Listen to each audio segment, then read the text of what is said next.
ரிஷபராசிக்காரங்க புதுமையான சிந்தனைக்கு சொந்தக்காரங்க. பூ போல மனசு, கோபத்தை மனசில் இருந்தாலும் முகத்தில் சிரிப்பை மட்டுமே காமிக்கக்கூடியவங்க. எடுத்த காரியத்தை எப்படியாவது முடிச்சே தீரணும்னு கஷ்டப்பட்டு போராடக்கூடியவங்க. நல்லது கெட்டதை முழுசாக தெரிஞ்சவங்க. சுக்கிர பகவானை ராசி அதிபதியாக கொண்டவங்க. கிருத்திகை 2ஆம் பாதம், 3ஆம் பாதம், 4ஆம் பாதம், ரோகிணி, மிருகசீரிசம் 1ஆம் பாதம், 2ஆம் பாதம் நட்சத்திரக்காரங்க. ரொம்பவும் புத்திசாலிக்காரங்க. ரிஷபராசிக்காரங்க போர்க்குணம் கொண்டவங்க.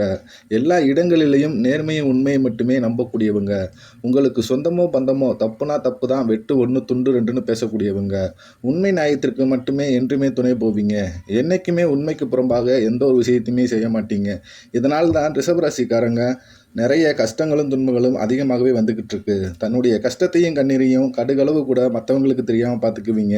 இதனால் பார்க்குறவங்களால ரிஷபராசிக்காரங்களா அவங்களுக்கு என்னப்பா, இவங்க என்ன குறைச்சலில் இருக்காங்க அப்படின்னு தான் நினச்சிக்கிட்டு இருக்காங்க. ஆனால் சாப்பாடு கூட கஷ்டப்படுறது உங்களுக்கு மட்டும்தான் தெரியும். வாழ்க்கையில் எப்படியாவது முன்னேறிடணும்னு அப்படின்றதுக்காக தினம் தினம் கஷ்டப்பட்டு உழைக்கக்கூடியவங்க தான் நீங்கள். வரக்கூடிய நாட்களில் இருந்து உங்களுடைய தலைவிதி என்பது முழுவதுமாகவே மாறப்போகுது. மே 8ஆம் தேதிக்கு அப்புறம் பார்த்தீங்கன்னா 5 வருட கிரகங்களால் சேர்க்கை நடக்க போகுது. இது உங்களுக்கு வாழ்க்கை நிலையை முழுமையாக மாற்றப் போகிறது. அதாவது மிதுன ராசியிலிருந்து இது நம்ம சதுர்கிர யோகம் என்று அப்படின்ட்டு சொல்லுவோம். மிதுன ராசியிலிருந்து புதன் பகவான், சூரிய பகவான், ராகு கேது பகவான், சுக்கிர பகவான், சனி பகவான் சஞ்சாரம் பண்ண போகிறாங்க. இது ஒரு மிகப்பெரும் அரிய நிகழ்வாகவே ஜோதிடத்தில் பார்க்கப்படுது.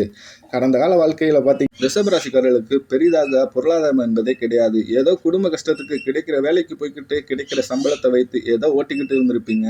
இனி வருங்கால காலத்தில் பார்த்தீங்கன்னா மே 14ஆம் தேதி குரு பயிற்சி, மே 18ஆம் தேதி ராகு கேது பயிற்சி நடக்க இருக்குது.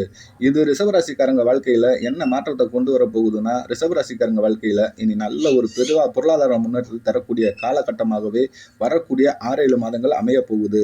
ரிஷபராசிக்காரங்க தன்னுடைய வாழ்க்கையில் ஏதாவது நல்லது நடந்துடாதா என்ன நினச்சிக்கிட்டு இருந்திருப்பீங்க. ஆனால் அந்த காலகட்டத்தில் உங்களுக்கு ஒரு பிரச்சனை, எதிர்பாராத பிரச்சனையும் கஷ்டங்கள் தான் வந்து தீர்ந்திருக்கும்.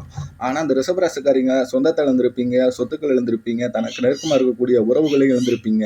கடைசியாக தான் மட்டும்தான் எல்லாத்தையும் இழந்துட்டு நிற்கிறேன், எனக்கு உயிர் வாழவே பிடிக்கல, என்னையும் கடவுளை உன் கூடவே கூட்டிட்டு போயிடுடா, நான் இனியும் கஷ்டப்பட்டு இந்த வாழ்க்கையை வாழ விரும்பலை என்று தான் நினச்சிக்கிட்டு இருந்திருப்பீங்க. உங்கள் மனசில் கவலையும் துன்பமும் தான் அதிகமாக நிறைந்திருக்கும். நீங்கள் செய்யக்கூடிய ஒவ்வொரு விஷயத்தையும் தடுப்பதற்கு உங்கள் கூட இருக்கக்கூடிய நபர்களே முயற்சி செஞ்சுட்டு இருக்காங்க. இது எல்லாமே தெரிஞ்சும் கூட எனக்கு என்ன வந்துச்சுன்னு நீங்கள் உங்கள் வேலையில் கண்ணு கருத்துமாக தான் இருந்திருப்பீங்க. இந்த ரிஷபராசிக்காரங்க நீங்கள் என்றைக்குமே மற்றவர்கள் நம்பி இருக்க மாட்டீங்க. தங்களால் மற்றவர்களுக்கு கடுகளவு கூட துன்பம் வரக்கூடாது என்று நினைப்பவர்கள் தான் இந்த ரிஷபராசிக்காரங்க. நீங்கள் கொடுத்து சிவந்த கைகளுக்கு சொந்தக்காரங்க. உங்ககிட்ட இருந்ததுன்னா அப்படியே கொடுத்துட்டு போயிடுவீங்க. மற்றவங்க மாதிரி சொல்லி காமிக்க மாட்டீங்க இந்த ரிஷபராசிக்காரங்க. ரிஷபராசிக்காரங்களுக்கு குரு பகவான் பார்த்தீங்கன்னா 4ஆவது இடத்திலிருந்து 6ஆவது இடத்துக்கு, அதாவது வக்கிர நிவர்த்தி ஆகிறாரு. இதனால் ரிஷபராசிக்காரர்களுக்கு இனி நல்ல வருமானம் இனி வரும் நாட்களில் கிடைக்க போகிறது. குரு பகவான் குடும்பஸ்தானத்தில் சஞ்சாரம் பண்ணுறாரு. இதனால் குடும்பத்தில் நல்ல முன்னேற்றத்தையும் நிச்சயமாக ஏற்படுத்தி கொடுப்பார். கடந்த காலகட்டங்களில் ஏதோ கிடைக்கிற வேலைக்கு போயிட்டு வந்துருப்பீங்க. நீங்கள் படிச்சுட்டு ஏற்ற வேலை கிடைச்சிருக்காது, பிடிச்ச வேலையும் கிடைச்சிருக்காது. இனி வருங்காலங்களில் உங்கள் தகுதிக்கேற்ப நல்ல வேலை என்பது நிச்சயமாக கிடைக்க போகுது. அது நீங்கள் ஒரு அரசாங்க வேலைக்கு ட்ரை பண்ணலாம், அல்லது ஒரு ஐடி ஜாப் அல்லது பிரைவேட் ஜாப்பாக இருந்தாலும் சரி, எந்த வேலைக்கு நீங்கள் ட்ரை பண்ணாலும் அந்த வேலை கண்டிப்பாக கிடைக்கும். சனி பகவானுடைய பார்வை உங்களுக்கு நேரடியாகவே இருக்குது. இதனால் வருமானம் என்பது உங்களுக்கு பல வழிகளில் வந்து சேரும். தொழிலில் லாபம் சற்று அதிகமாகவே கிடைக்கும். அரசு வேலையை பொறுத்த வரைக்கும் புதிய பொறுப்புகள், புதிய பதவிகள் உங்களை தேடி வரும். ராகு கேதுவால் உங்கள் செல்வாக்கு உயரும், உடல் ஆரோக்கியம் மேம்படும். மறைமுகமாக உங்கள் தொழிலையும் சரி, உங்கள் குடும்ப வாழ்க்கையிலும் சரி, நிறைய நபர்கள் தொல்லை தந்து வந்திருப்பாங்க. இனி அவங்களோட தொல்லை என்பது முற்றிலுமாக இருக்காது. ரிஷபராசிக்காரங்க எல்லாம் பயப்படுறது இந்த குரு பயிற்சிக்கு அப்புறம் நடக்கக்கூடிய ராகு கேது பயிற்சியை நினைச்சு தான். ஏன்னா குரு பகவான் நல்லதும் பண்ணுவார், கெட்டதும் பண்ணுவார். ஆனால் கண்டுபிடிச்சிடலாம். ஆனால் அந்த ராகு கேது என்ன பண்ணுவார்னே தெரியாது. கோட்டையில் இருக்கவங்களை கீழே கொண்டாந்துருவார், கீழே இருக்கவங்களை கோட்டையில் கொண்டு வருவார். அது கேதுவோட தன்மை. ஆனால் அந்த ரிஷபராசிக்காரங்க வரக்கூடிய நாட்களில் இந்த 2 கிரகங்களையும் சேர்ந்து நல்ல ஒரு முன்னேற்றத்தை தான் தரப்போகுது என்பதில் எந்த மாற்று கருத்தும் இல்லை. ரிஷபராசிக்காரங்க கடந்த காலகட்டத்தில் திருமணம் என்பது மிக பெரும் கனவாகவே பார்க்கப்பட்டிருக்கும். ஆனால் வரக்கூடிய இந்த குரு பயிற்சினால் நீங்கள் எதிர்பார்த்த நல்ல வரனா நிச்சயமாக அமையும். வாழ்க்கையில் துணையை இழந்த ரிஷபராசி ஆண்களோ பெண்களோ அடுத்து 2வது திருமணம், அதாவது மறுமணம் பண்ண வேண்டாமா என்று குழப்பத்திலேயே இருப்பீங்க. ஆனால் நீங்கள் எதிர்பார்த்த மாதிரி நல்ல துணை நிச்சயமாக அமையும். குழந்தை பாக்கியத்தை பொறுத்த வரைக்கும் ரிஷபராசிக்காரர்களுக்கு நாங்களும் போகாத ஆஸ்பத்திரி இல்லை, பார்க்காத ட்ரீட்மெண்ட் இல்லை. நாங்கள் வாரத்தில் 3 நாள் கோவிலுக்கு போய் வழிபாட்டு செஞ்சுக்கிட்டு இருக்கோம். திருமணமாகி 4 வருஷமாச்சு, 7 வருஷமாச்சு, 8 வருஷமாச்சு, 10 வருஷமாச்சு. ஆனால் இன்று வரைக்கும் குழந்தை பாக்கியம் இல்லை அப்படின்னு தான் நிறைய நிறைய ரிஷபராசிக்காரங்க சொல்லிக்கிட்டு இருக்கீங்க. கண்டிப்பாக உங்களுக்கு இந்த குரு பயிற்சி மூலமாக நீங்கள் எதிர்பார்த்த மாதிரியே நல்ல ஒரு பிள்ளை பேறு பாக்கியம் என்பது விரைவில் உண்டாகும்.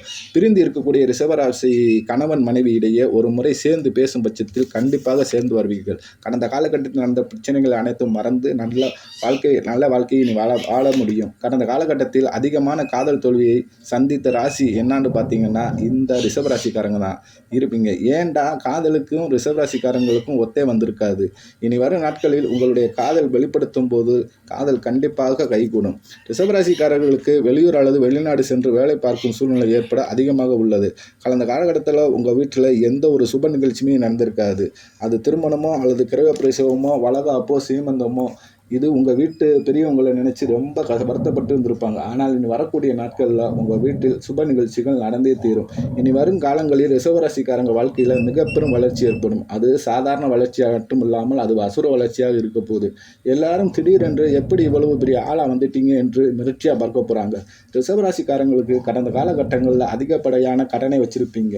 அதாவது 5 லட்சம் 10 லட்சம் கண்டிப்பாக நீங்கள் வாங்கி வச்சுருப்போம். உங்களை பார்த்தாலே பணம் கேட்டு தான் வந்திருக்கீங்க என்று நிறைய பேர் பேசாமல் கூட திரும்பி இருப்பாங்க. ஆனால் இந்த ராகுகேது பேச்சால் இனி வரும் நாட்களில் உங்களுக்கு உங்ககிட்ட வந்து அவங்க கையேந்தும் அளவுக்கு தான் அந்த நபர்கள் வந்து நிற்பாங்க. அப்படி தான் உங்கள் வாழ்க்கை இந்த ரிஷபராசிக்காரங்களோட வாழ்க்கையே மாறப்போகுது. உங்கள் வீட்டுக்கு கண்டிப்பாக ஒரு புதிய நபரால் உங்களுக்கு அதிர்ஷ்டம் என்பது கொட்டப்போகுது. அதாவது உங்களுக்கு பிறக்கக்கூடிய குழந்தையாக இருக்கலாம், அல்லது உங்களுக்கு வரப்போகும் மனைவி மூலமாக இருக்கலாம், அல்லது உங்களுக்கு கிடைக்கப்போகும் புதிய நம்பர் மூலமாகவும் இருக்கலாம். இந்த ரிஷபராசிக்காரங்க ராகுகேது பயிற்சி மற்றும் குரு பயிற்சி மூலமாக இனி வாழ்வில் செல்வ செழிப்புடன் வாழப்போறீங்க என்பதில் எந்தவித ஒரு ஐய கருத்தும் இல்லை. வாழ்க வளமுடன்.